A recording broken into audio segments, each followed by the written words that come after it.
In the previous video on electromagnetic waves part 1, we have seen how Maxwell modified Ampere's circuitry law to this form by introduction of the displacement current. Now in this part 2, the second video on the unit, we'll see how Maxwell predicted the existence of electromagnetic waves. Maxwell combined 4 equations in electrostatics and magnetism to explain the phenomena of electromagnetism. The equations are Gauss theorem in electrostatics, according to which the surface integral of electric field, which also means electric flux, is Q by epsilon naught. The magnetic field, surface integral of magnetic field or magnetic flux linked with a closed surface is always zero because of continuity of magnetic field lines.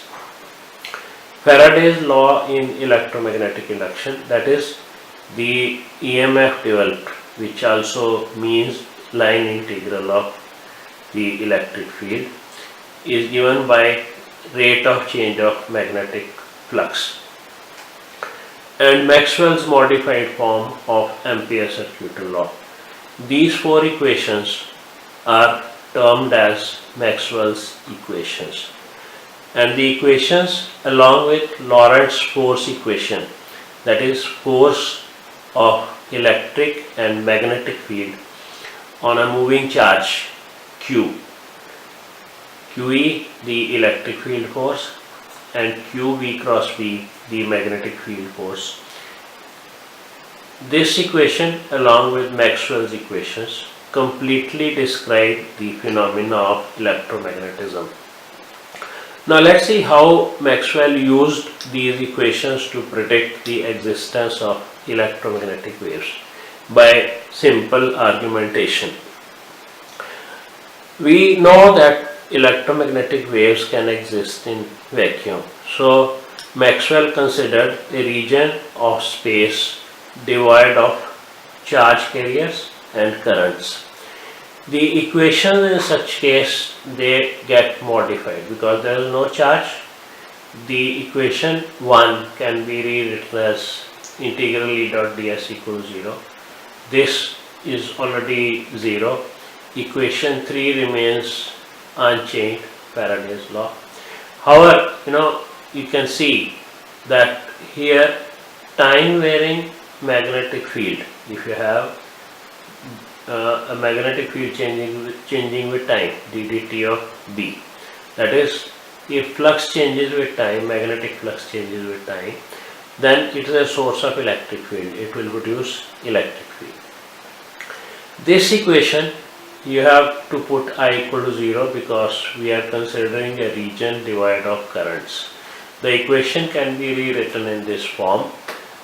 Here the time varying electric field or time varying electric flux is a source of magnetic field. Hence in space it should be possible to have a wave called electromagnetic wave associated with time varying electric field and magnetic field, each sustaining the other. That is, an electromagnetic wave can progress in space as such that the time varying magnetic field will continue to produce electric field and time varying electric field will continue to produce magnetic field.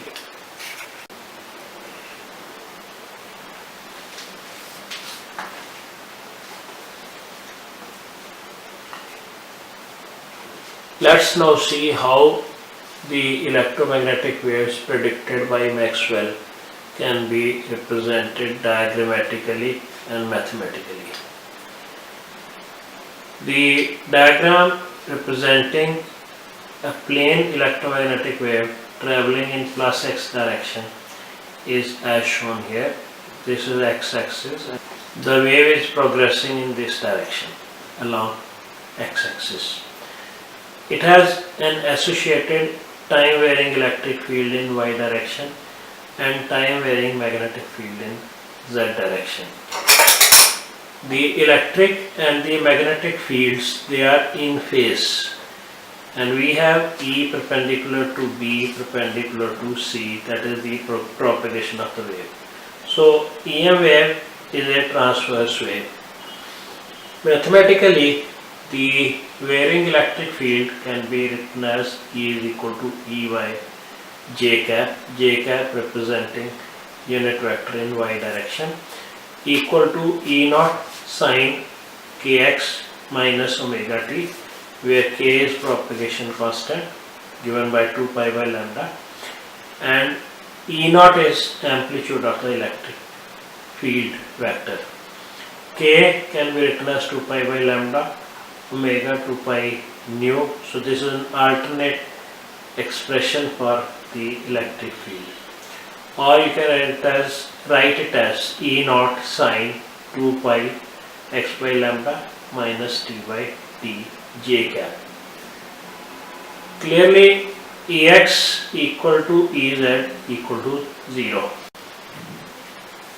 Similarly, magnetic field vector B is B naught sine kx minus omega t k cap, because magnetic field varies along z direction. Can be rewritten as B naught sine 2 pi x by lambda minus nu t k cap, or B naught sine 2 pi x by lambda minus t by capital T k cap. Here Bx and By both are 0. Maxwell further established this relation. The ratio of electric field to magnetic field intensities is equal to the speed of light in vacuum, or E naught by B naught is C. He further established that in vacuum the speed of light is given by C equal to 1 over root mu naught epsilon naught, where mu naught is magnetic permeability and epsilon naught is electrical susceptibility of free space. So further establishing that the light is an electromagnetic wave, because this constant comes from magnetism and this constant comes from electrostatics. Substituting their values 4 pi into 10 to the power minus 7 and 8.85 into 10 to the power minus 12 for epsilon naught, the value of speed in vacuum comes out to be 3 into 10 to the power 8 meter per second, which is also an established experimental fact. And in a medium, we can replace mu naught by mu and epsilon naught by epsilon. Further, epsilon is epsilon naught epsilon r, and mu is mu naught mu r, where epsilon r is relative electrical permittivity and mu r is relative magnetic permeability.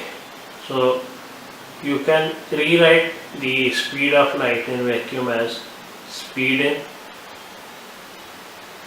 in vacuum over, this is dielectric constant K, or relative permittivity, and mu r is relative magnetic permeability of the medium.